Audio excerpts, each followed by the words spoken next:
Welcome back to our channel. Friends, మనకు తెలంగాణ రాష్ట్రంలో ఉద్యోగ నోటిఫికేషన్లకి చాలా అడ్డంకులు ఏర్పడుతూ ఉన్నాయి. మొన్నటి వరకు చూసినట్టయితే తెలంగాణ రాష్ట్రంలో మనకి 2,00,000 ఉద్యోగాలు భర్తీ అని కాంగ్రెస్ పార్టీ తన మేనిఫెస్టోలో నిరుద్యోగులకు హామీ ఇచ్చింది. అదేవిధంగా నిరుద్యోగుల భృతి అని హామీ ఇచ్చింది. అదేవిధంగా జాబ్ క్యాలెండర్ పక్కా చట్టబద్ధత కూడిన జాబ్ క్యాలెండర్ ఇస్తామని హామీ ఇవ్వడం జరిగింది. జాబ్ క్యాలెండర్లో ఏదో ఇక చిత్తు కాగితం కదా, మనకు బాక్సులు డబ్బాలు కొట్టి డేట్లు ఇయర్లు ఇట్లా ఇచ్చినట్టు ఒక చిత్తు కాగితం లెక్క ఏదో పీడిఎఫ్ను బయటకు వదిలేసింది. ఇదే జాబ్ క్యాలెండరు, జాబ్ క్యాలెండర్ నమూనా ఇలా ఉంటుంది ఇది అని చెప్పేసి ఇచ్చినారు. వాళ్ళు వదిలి ఇప్పటికీ సంవత్సరం అయిపోతుంది. ఆ జాబ్ క్యాలెండరు దిక్కు లేదు. 2,00,000 ఉద్యోగాలు భర్తీ చేసింది లేదు. అదేవిధంగా నిరుద్యోగులకు భృతి ఇచ్చింది లేదు. పైగా నిరుద్యోగులను ఇంకా మభ్యపెట్టడానికి నిన్నటి రోజున నిజామాబాద్లో ఈ కాంగ్రెస్ పార్టీ ఎవరైతే ఆ పార్టీ టీపీసీసీ చీఫ్ ఉన్నారో ఆయన ముఖేష్ గౌడ్ అంట, త్వరలో 1,00,000 ఉద్యోగాలు భర్తీ అని చెప్పేసి ఆయన అంటాడు. అదేవిధంగా మినిస్టర్ ఎమ్మెల్యే సీతక్క కూడా అదే స్టేట్మెంట్ను ఆమె కూడా ఫార్వర్డ్ చేయడం జరిగింది. మళ్ళా మనకేమంటారు, ఎమ్మెల్యే సీతక్క గారు అతి త్వరలో 14,000 anganwadi teachers and helpers notification కూడా వస్తుందని చెప్పేసి అంటున్నారు. ఇక్కడ ఏదేమైనా కానీ ఎన్ని రోజులవుతున్నా, ఎన్ని సంవత్సరాలు గడుస్తున్నా, దశాబ్దాల కాలం నుండి నిరుద్యోగులే ప్రతి విషయంలో ఓటమి చవి చూస్తున్నారు. నిరుద్యోగులను వెంటాడుతున్న ఓటమి. ఏ విధమైన ఓటమి అంటే నోటిఫికేషన్లు రావు. దశాబ్దాల కాలం నిరీక్షించి చూడాలి నోటిఫికేషన్స్ కోసం. నోటిఫికేషన్ అనుకున్న టైంలో రావు. అదే ఉదాహరణకు తెలంగాణ రాష్ట్రంలో గ్రూప్ 1 చూస్తే 11-12 సంవత్సరాల తర్వాత ఒక నోటిఫికేషన్ వచ్చింది, దశాబ్ద కాలం. అదేవిధంగా జేఎల్ జూనియర్ కాలేజ్ లెక్చరర్స్ చూస్తే 15 సంవత్సరాల తర్వాత వస్తుంది జూనియర్ కాలేజ్ లెక్చరర్స్, అదొక దశాబ్దం పట్టింది. ఈ విధంగా ప్రతి విషయంలో నిరుద్యోగే ఓటమిని చవిచూస్తుండు. అంతిమంగా రాజకీయ నాయకుడే గెలుపు దిశలో ఉండి వాడు గెలుస్తుండు. మరి రాజకీయ నాయకుల్లో ఉన్న ఐక్యత నిరుద్యోగులలో ఎందుకు కొరబడుతుంది? మన నిరుద్యోగులకు ఐక్యత ఎందుకు ఉండదు? ఒకడేమో బీఆర్ఎస్ను జిందాబాద్ అంటాడు, ఒకడేమో కాంగ్రెస్ను జిందాబాద్ అంటాడు, ఒకడేమో బీజేపీని జిందాబాద్ అంటాడు. అలా ఎలా కాకుండా అలా కాకుండా న్యూట్రల్గా ఉండండిరా. ఎవడు మనకు మేలు చేసిండు, ఎవడు మనల్ని ఇబ్బంది పెట్టిండు అని వర్షంలో చూసుకుంటా మాట్లాడిండి రా అని బాబు అని చెప్తే ఎవడు ఏమన్నాడు, ఏమన్నా అంటే ఈడు అది చేసిండు వీడు ఇది చేసిండు. అదంతా కాదు. మనకు ఎవడు ఇప్పుడు రోలింగ్లో ఉన్నాడో వాని గురించి మాట్లాడాలి. గతంలో దిగిపోయిన గురించి మనకు అవసరం లేదు. మనం 10 సంవత్సరాలు మట్టి కొట్టుకపోయినాం. ప్రతి ఒక్కడికి ఏజ్ లాస్ అయిపోయింది. ప్రతి ఒక్కడికి ఉద్యోగాలు నోటిఫికేషన్ లేక చాలామంది చాలా రకాలుగా ఇబ్బంది పడింది. ఒక్కొక్కడు ఏజ్ బార్ అయిపోయి పెళ్ళిళ్ళు చేసుకోకుండా ఇంకా ఓయూ ఉస్మాన్ యూనివర్సిటీలో, కేయూ యూనివర్సిటీలో, చాలా యూనివర్సిటీలలో ఇంకా పుస్తకాలు పట్టుకొని పుస్తకాలతో యుద్ధం చేస్తున్న బ్యాచ్ ప్రతిరోజు మన కళ్ళ ముందట కదలాడుతుంది. వాళ్ళ లెక్కనే మీరు ఉండిపోతారా? వాళ్ళ లెక్కనే మీరు ఈ విధంగా యూనివర్సిటీలకు పరిమితం అవుతారా? లేకపోయి ఉంటే నిగ్గు తెలిసి గల్లా బట్టి అడగాలి 2,00,000 ఉద్యోగాలు ఇవ్వని. ఈరోజు చూసినారా రేవంత్ రెడ్డి ఏ విధమైన స్టేట్మెంట్ వచ్చింది ఈనాడు పేపర్లో అంటే, ఈయన కరీంనగర్ ఎమ్మెల్సీ ప్రచారంలోకి వెళ్ళి నరేందర్ రెడ్డి ప్రచారంలో గ్రాడ్యుయేట్ ఎమ్మెల్సీ ప్రచారంలో పాల్గొని ఏమంటాడంటే, రేవంత్ రెడ్డి గారు ఎంత దారుణమైన స్టేట్మెంట్ అంటే, తన కాంగ్రెస్ ప్రభుత్వం ఏర్పడిన 10 నెలల లోపేనట 55,163 ఉద్యోగాలు భర్తీ చేసిండట. ఇది నమ్మే విషయమా?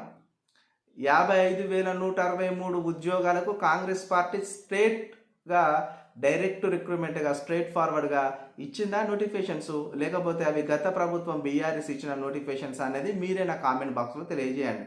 నేను ప్రతిసారి ఈ యొక్క వీడియోలో మన లైవ్లో కానీ వీడియో రికార్డింగ్లో కానీ ప్రతిరోజు నేను చెప్తా ఉంటా, కాంగ్రెస్ పార్టీ ఇచ్చింది కేవలం డైరెక్ట్ రిక్రూట్మెంట్లో 15,000 ఉద్యోగాలు. అవి కూడా మెడికల్ డిపార్ట్మెంట్లో, హెల్త్ డిపార్ట్మెంట్లో వాళ్ళందరూ టెక్నికల్ పోస్టులు వేసినారు అంతే తప్ప ఈ 55,163 ఉద్యోగాలు గత ప్రభుత్వము బీఆర్ఎస్ ప్రభుత్వం మాజీ సీఎం కేసీఆర్ నోటిఫికేషన్స్ వేసి ఆయన ఎన్ని ఎలక్షన్స్కి వచ్చిండు, ఎలక్షన్స్లో ఆయన ఓడిపోయిండు.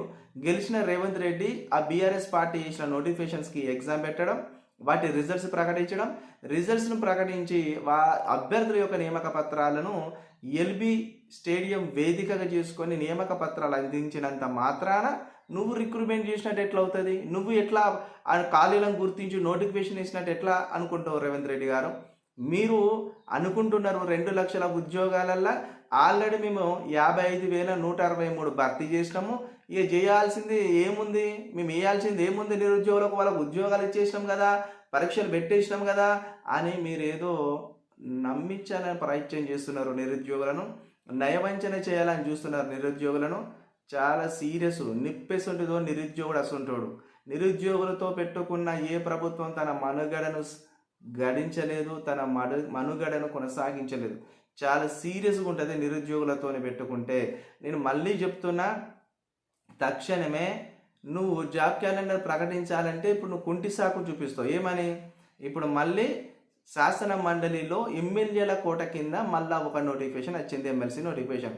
అది మార్చి 3వ తారీఖున నోటిఫికేషన్ రిలీజ్ కాబోతుంది. ఎమ్మెల్యే కోట కింద తెలంగాణ రాష్ట్రంలో 5 ఎమ్మెల్సీ స్థానాలు, అటు ఆంధ్రప్రదేశ్లో 5 ఎమ్మెల్సీ స్థానాలకు ఒక నోటిఫికేషన్ వచ్చింది.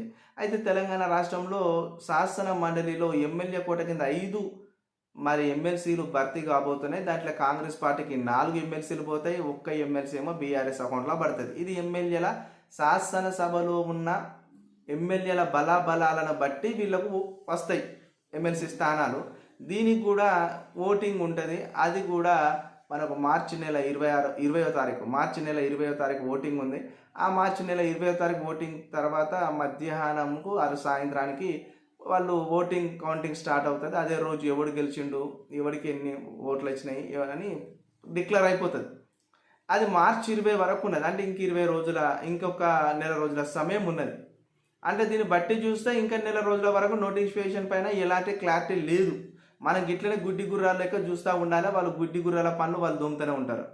అంటే దీన్ని బట్టి చూస్తే నిరుద్యోగులకి నేను ఫస్టే చెప్పిన, నువ్వు ఒకసారి group 1, group 2, group 3 and DSC and ఇంకా అదర్స్ ఎగ్జామ్స్ ఏమైనా కాంపిటేటివ్ ఫీల్డ్లోకి రావాలంటే నువ్వు 1.5 సంవత్సరం 2 సంవత్సరాలు ఇక్కడ నువ్వు ఖచ్చితంగా నిరీక్షించాల్సి ఉంటుందని చెప్పిన. అయితే ఇక్కడ ఏం జరుగుతుంది? ఇప్పుడు నోటిఫికేషన్ వచ్చింది, ఎమ్మెల్సీ నోటిఫికేషన్ ఎమ్మెల్యేల కోటాల. అక్కడ నెల రోజులు అయిపోయిందా? నెక్స్ట్ మన 42% రిజర్వేషన్ బీసీలకు కల్పించాలి. అది లెక్క తేలలే. మళ్ళీ ఎస్సీలకు సంబంధించిన ఎస్సీలకు సంబంధించిన సబ్ రిజర్వేషన్ పైన ఇంకా కేంద్రం కాట చట్టబద్ధత చేసి మన రేవంత్ రెడ్డికి పంపించాలి. కొత్త ముచ్చట ముందట వేసుకున్నాడు. ఆర్టికల్ 341 ప్రకారం అంటాడు. 341 ప్రకారం కేంద్రం ఆమోదించాలని మరి ఎక్కడైతే నాకు కనిపించలే. నేను 2-3 రోజులు దాని ఆర్టికల్స్ అన్నీ బాగా సెర్చ్ చేసిన. మరి ఆయన ఏమంటాడు?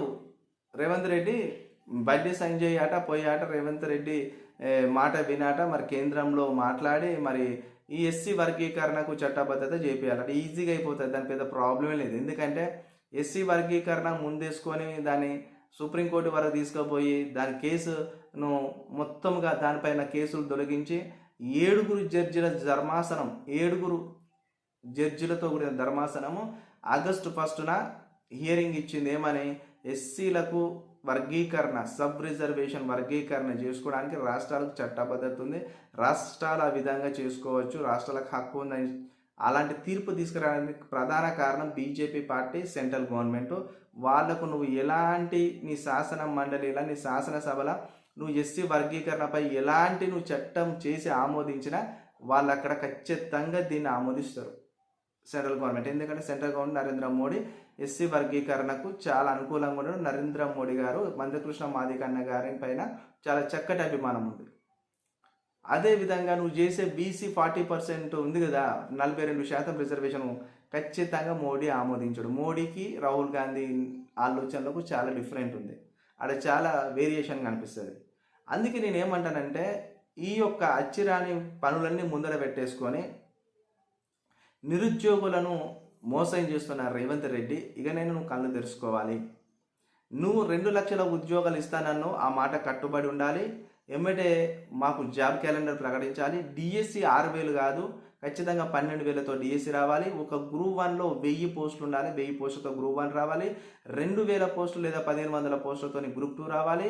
3,500 నుంచి 4,000తోని మరి గ్రూప్ 3 రావాలి. ఇట్లా కానిస్టేబుల్ వచ్చేసి 15,000, ఎస్ఐ నోటిఫికేషన్ వచ్చేసి ఒక 1000 పోస్టులు, ఇట్లా బీట్ ఆఫీసర్స్ వచ్చి ఒక 4,000 పోస్టులు, ఇట్లా చాలా ఎక్కువ పోస్టులతోనే నువ్వు ఖాళీలను గుర్తించాలి. నీ దగ్గర చాలా తక్కువ టైం ఉంది, నువ్వు ఎమ్మటే ఖాళీలను గుర్తించు.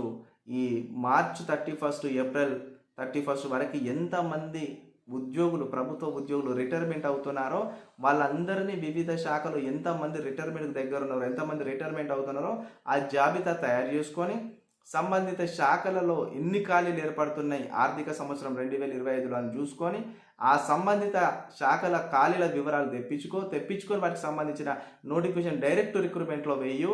అప్పుడు నువ్వు ఖాళీలు అధికంగా తీసుకుంటే నీకు ఎక్కువ నోటిఫికేషన్స్ పడే అవకాశం ఉంటుంది. రేవంత్ రెడ్డి అన్న, నీకు అన్నీ తెలుసు. నువ్వేమన్నా అంటే నేను రైతు కుటుంబంలోకి వెళ్ళి వచ్చిన మధ్యతరగతి కుటుంబానికి చెందినోడిని అంటావు కదా. మరి అందరం ఈ తెలంగాణ రాష్ట్రంలో అంతా బక్క పేదోళ్ళమే, అందరం మధ్యతరగతి కుటుంబాలకు చెందిన వాళ్ళమే. ఎక్కడ కూడా మరి ఇక్కడ రిచ్ కిడ్స్ ఎవరు లేరన్నా, అందరు కష్టపడి పైకి వచ్చేటోళ్ళే. తల్లిదండ్రులు చదివిస్తే చిన్నప్పటికెళ్ళి ప్రైవేట్ స్కూళ్ళలో, గవర్నమెంట్ స్కూళ్ళలో చదువుకొని మరి మన తల్లిదండ్రులు ఇట్లా కష్టపడినారు. మనం ప్రభుత్వ ఉద్యోగాలు సాధిస్తే కొద్దిగా మెరుగైన జీవితము జీవిస్తాము, గొప్పగా బతకవచ్చని ఆశతోని నిరుద్యోగ యువత తెలంగాణ రాష్ట్ర సాధనలో తన వంతు భాగమైన పాత్రను పోషించింది. ఉద్యమంలో పోషించిన తర్వాత ఉద్యమంలో పార్టిసిపేట్ చేసినోడికి నోటిఫికేషన్స్ ఇవ్వకుండా గత ప్రభుత్వం కాలయాపన చేసి 10 సంవత్సరాలను దెబ్బతీసింది ఏజ్ని. ఇప్పుడు నువ్వు వచ్చి ఇప్పుడు దగ్గర 15 నెలలు గడుస్తుంది. నువ్వు కూడా సేమ్ ఒక్క నోటిఫికేషన్ ఇవ్వకుండా మా ఏజ్ను లాస్ చేస్తున్నావు. ఒక్కొక్కడికి పాపం ఏజ్లు పెరిగిపోతున్నాయి, ఒక్కొక్కడికి ఉద్యోగాలు లేక నిరుద్యోగంతో అల్లాడిపోతున్నారు. ఈ విషయాన్ని రేవంత్ రెడ్డి గారు మీరు తక్షణమే గుర్తించాలి. ఎందుకంటే మీ దగ్గరనే విద్యాశాఖ ఉంది. డిఎస్సిలో ఎన్ని పోస్టులు రావాలంటే కనీసం 12,000 పోస్టులు రావాలి.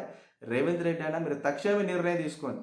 రాజకీయాలు చేయడానికి నీకు సమయం ఉంటుంది, ఢిల్లీకి పోవడానికి సమయం ఉంటుంది, కానీ నిరుద్యోగుల కోసము పట్మని ఒక 10 నిమిషాలు మీరు ఆలోచించడానికి సమయం లేదంటే నిరుద్యోగుల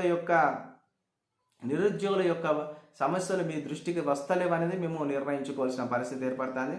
మొత్తంగా వీడియో చూసిన ప్రతి ఒక్కరు లైక్ చేయండి, కామెంట్ చేయండి, సబ్స్క్రైబ్ చేయడం మాత్రం మర్చిపోకండి మిత్రులారా. ప్రభుత్వం ఎల్లవేళలా నిరుద్యోగులను మోసం చేస్తూనే ఉంటుంది. ఎప్పుడు నిరుద్యోగి ఓటమి వైపే ప్రయాణిస్తుండు. పొలిటికల్ లీడర్స్ అంటోడు ఎప్పుడు గెలుపు వైపే ఉంటుండు. మనం ఓటమి చెందడం కాదు, మనమే గెలవాలి. రాజకీయ నాయకుడు ఓటమి వైపు ప్రయాణించాలంటే ఓటును గట్టిగా వాడుకోవాలి అనేది మీరు అర్థం చేసుకోండి. ఓకే, వీడియో చూసిన ప్రతి ఒక్కరికి థ్యాంక్ యూ సో మచ్.